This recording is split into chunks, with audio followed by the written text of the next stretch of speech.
So recently I was scrolling through my comment section and I happened to stumble across a hate comment from someone that I've looked up to for quite some time. And unfortunately, these do come through. I do get negative comments. I do get comments like this. And while generally speaking, they come from someone who is more insecure about their life than mine, it did stick with me because of what was said in the comment. And I thought it was an amazing concept for a video because it got me thinking. And what he said, or she, he, who knows what it was, what they said in the comments was, quote, "When I have one red day, I'm pissed," end quote. And it was referring, I guess, to me talking about how I post my losing trades, my losing days, weeks, months. If I have a losing month, I will share it and I post the recap. But I got thinking, because specifically with that sentence, aren't we supposed to be emotionless? Or isn't that like what we're told or taught about trading? Like, you need to be emotionless. You can't let your emotions dictate your actions. Well, obviously with this guy, there's got to be exceptions, right? But I know, at least with me and my experiences and what I've seen in other people in the space, the answer is not that simple. So I want to start with my first true battle with anger and how it relates to my trading. But first, a quick word from our sponsor, Iron Beam. Welcome to Iron Beam, the future of futures trading. With our cutting-edge chart trading feature and 300+ indicators, you can now trade directly off the chart anytime, anywhere. Delivering seamless trading across all platforms, the Iron Beam journey is supported by 24-hour trader support, low day trade margins, and no account minimums. Iron Beam brings the future into the present. Join now and augment your trading experience. So back in 2021, I had been coming off the high, or riding the wave of turning less than $300, $275 roughly, into over $50,000 in about a year and a half, maybe just under a year and a half. And of course, 2019 into 2020, we know how the market was. A lot of people made money. It was easy, if you will. And if you invested in the S&P after that, it was also easy. But that's a story for another day. And when things stopped working in early 2021, this is when I had my first true experience and battle with anger, because I previously had not been making money. If you go back to pre-2019, I dabbled. I didn't know what I was doing. And I would get mad here and there, but it was never a big deal because I was working a part-time. I was working an internship that summer prior to that. And I threw some money at options, and I was making money, and I was I don't really give a shit. They were paying for my housing. I wasn't spending that much money, so I was I don't really give a shit. This is kind of fuck you money. It doesn't matter. I don't really care. If I lose, I lose it. And that was kind of, the approach that I had until obviously I lost some money there, and then was down to my last 200 and something bucks after working a part-time stage show job. But on the backside of growing my account to over $50,000, what we ended up seeing was what strategy that was working prior just stopped working.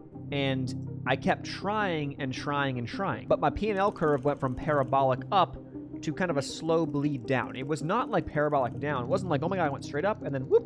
No, it was a slow bleed. So this is a situation where it might not be like some people expect. You might think, oh my gosh, people usually make a lot of money and then give it all back because they start losing and then they go and tilt, or they blow up. Next thing you know, they blow the account. That wasn't my case. I actually bled out a lot of that money over the course of the next 2 years. But as that bleed was happening, I naturally got increasingly more angry, as you can probably imagine. So I have a question for you. During this span, do you think A, I turned profitable after getting more and more angry as I was bleeding out? Do you think I then turned profitable because of it? B, kept losing at the same pace? Or C, I started losing bigger?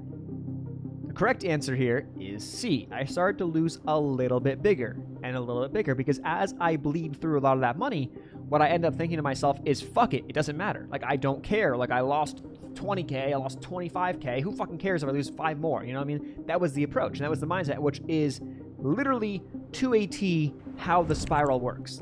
Whoop, you just you're sucked in and you can't get out of it. Now, I wish I could share some crazy story about this then caused me to throw my computer out of my 19th floor apartment balcony down onto 6th Street in Austin, Texas, which is where I was living at the time. And that is why I am in debt. That is not the case. I actually went to Penn State for college. and I went out of state and paid $200,000. But I would be lying to you if I told you that I didn't start progressing with seeing them negatively impact my trading and other aspects of my life. Now, in trading, these emotions we're told are bad because we let them negatively impact our dollars, our bottom line, our trading decisions, and the things that we do, the decision making that we have on a day-to-day basis. But like I said, it is possible to channel that anger from a red day, a red trade, a red week, or a red month to get better from it. Absolutely can. And kind of, if I think deeper, it kind of is why I did get to that point of like, fuck this, I gotta stop, I gotta change, and then ultimately changed things and seen consistency since. Not making a lot of money, but I'm making money. I'm not losing money by any means over the past 18 months. But what I haven't seen is people actively getting angry on a day-to-day basis, or people actively letting anger show in their trading be consistent long-term, be around long-term. From a lot of the successful traders that you'll see, or that are around for a long time, if you dive deeper into interviews or their stories, what you end up finding is that at some point or another, they come to peace with the market being the market. And around this time is also when I got deeper into psychology, because I'm like, okay, what else is missing here? Am I just thinking about things wrong? And trading psychology was a big component because it allowed me to start seeing the market as what it was and not something that I could actively control based on I am mad, so I am going to come back and double down and make money back because this trade's going to work even though the last three did not. This one will. I don't know that. I don't control the market, and the simplest answer here is you don't either. The only consistency that I've actually seen in winning has been when I remove the ties to being right and when I just let the market do what the market does. I don't control her, but I control my risk, and I can control the decisions that I take and make on a day-to-day, week-to-week, month-to-month basis. Thinking otherwise, no matter how good you are or think you are, or how long you've been doing it, only increases and substantially increases your chance for spiraling and your chance for letting one trade blow you up because you are almost fighting against the tide. You're fighting the flow. Spiraling and over-leveraging are two things that I have yet to come across in someone who is consistent. They maybe have that in the past, but they're not consistently spiraling or over-leveraging now if they're actually making money consistently. The game simply never ends. You are always susceptible at any time to spiraling, to letting anger take control of your actions. But in my experience, when I see those things or feel those things coming on, I have ways to channel that elsewhere and not into my decision-making process. And that is because I recognize what it does to me, what it does to my accounts, and that I just simply can't force my approach, my strategy on the markets whenever I want. Now, on the topic of red trades and losing, if you want to dive deeper into losing and how that could help make or break you, I'll put a recent short video up on the screen now so you can take a look at it. Resources and sponsor link below. I'll see you guys in the next video. Peace.